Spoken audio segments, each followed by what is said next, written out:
అంటే ఒకటి చెప్పండి, అంటే సరే మోత్పల్లి నరసింహులు గారిది చెప్పే క్రమంలో మీరేం చెప్తున్నారంటే నాయకులు వెళ్ళిపోయినా కూడా కేడరు అలాగనే ఇంటాక్ట్గా ఉందంటున్నారు.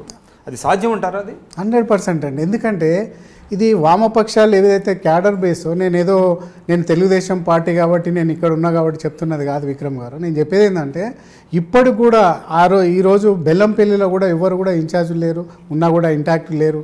కార్యకర్త నేను చావు కూడా పోయింది. నేను పెద్దపల్లి కాన్స్టిట్యున్సీకి ఇన్ఛార్జ్ చేయడం జరిగింది 7 కాన్స్టిట్యున్సీలకు. ఈ మధ్యలోనే పోవడం జరిగింది. వాళ్ళని చూస్తే మాత్రం అసలు వీళ్ళు ఎందుకు ఈ పార్టీని పట్టుకొని ఉన్నారనేది ఆశ్చర్యపోవాల్సినటువంటి సంఘటనలు ఉన్నాయి అక్కడ. సో కాబట్టి cadre base party Motkupalli Narasimha garu ఆయన ఎందుకు కలపాలన్నాడో మరి ఇంతవరకు తెలియదు. చంద్రబాబు నాయుడు గారు 2000 నేను అడగబోతున్నానండి. ఎస్, ఓకే, మీరు అంటున్నారు నాయకులు వెళ్ళిపోయినా కూడా పర్వాలేదు, క్యాడర్ ఉంటుంది, బలంగా ఉందని అంటున్నారు.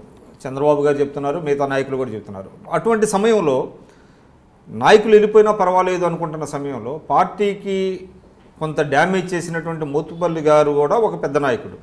మరి వారు వెళ్ళిపోయినా కూడా క్యాడర్ ఉంటుంది అనేటువంటి తెలిసినప్పటికీ కూడా ఆయనకి ఎందుకు మినహాయింపు ఇచ్చారు?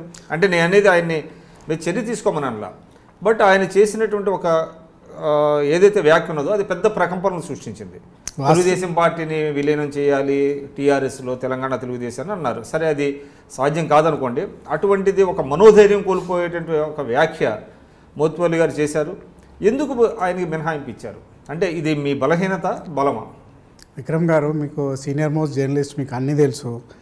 ఎంతమంది పోయినా కూడా ఇప్పటివరకు దాదాపుకు 30 మంది లీడర్లు పోయింటారు. ఇంద్రకరణ్ రెడ్డి నుంచి మొదలు పెడితే, జీవన్ రెడ్డిని మొదలు పెడితే, చాలా వరకు ఇప్పుడు కాంగ్రెస్లో నెంబర్ 1 ఉన్న జానారెడ్డి కాడి నుంచి మొదలు పెడితే మొన్న పోయినటువంటి రేవంత్ రెడ్డి వరకు అనేక మంది అన్ని పార్టీలలో ఉన్న వాళ్ళు కూడా మా వాళ్ళు, ఇంక్లూడింగ్ కేసీఆర్ గారు, మీకు తెలిసిన విషయమే. బాధాకరం ఏంటంటే ఎవరు పోయినా కూడా పార్టీని ఇంతగనంగా డ్యామేజ్ చేయలేదు. మరి ఎందుకు చేసిండు అనేది మాకు కూడా ఇప్పటివరకు కార్యకర్తలు చాలా మనోవేదనతో మాట్లాడడం జరిగింది. మా పెద్దిరెడ్డి అన్న గారు మోత్కుపల్లి నరసింహ అన్న గారితో టచ్లో ఉన్నారు, మాట్లాడారు. నువ్వు చంద్రబాబు నాయుడు గారు రాలేదంటే ఒక వాస్తవం ఉంది, కానీ పార్టీని అందులో కలపడం అనేది ఆ బాధాకరమైన జీర్ణించుకోలేకపోతున్నారు. కానీ అంటే ఆయన మళ్ళీ తన వ్యాఖ్యకి కట్టుబడి ఉన్నట్టుగానే కనపడుతుంది. ఎందుకంటే మీడియాకు వచ్చి నేనేదో ఆవేశంలోనో ఎమోషన్లోనో మాట్లాడాను అనేటువంటి మాట కూడా మాట్లాడలే ఆయన. కాబట్టి మీరు అంటే ఆయన ఏంటి ఒక వ్యూహం ప్రకారం కానివ్వండి, లేకపోతే వాస్తవం మాట్లాడి ఉండొచ్చు. ఎందుకంటే మోత్కుపల్లి గారు is known for his openness. కాబట్టి ఆయన ఒక వాస్తవం చెప్పి ఉండొచ్చు.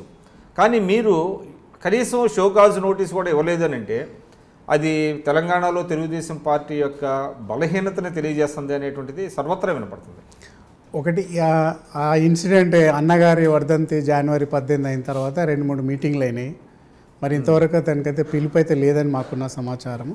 ఇక్కడ ఉన్నటువంటి పెద్ద నాయకులు కూర్చొని చేసి చంద్రబాబు గారు లేకుండే. కోఇన్సిడెంట్ అంటే గతంలో రేవంత్ రెడ్డి పోయినప్పుడు కూడా బాబు గారు అమెరికాలో ఉండడం జరిగింది, మొన్న దావోస్కు పోవడం జరిగింది.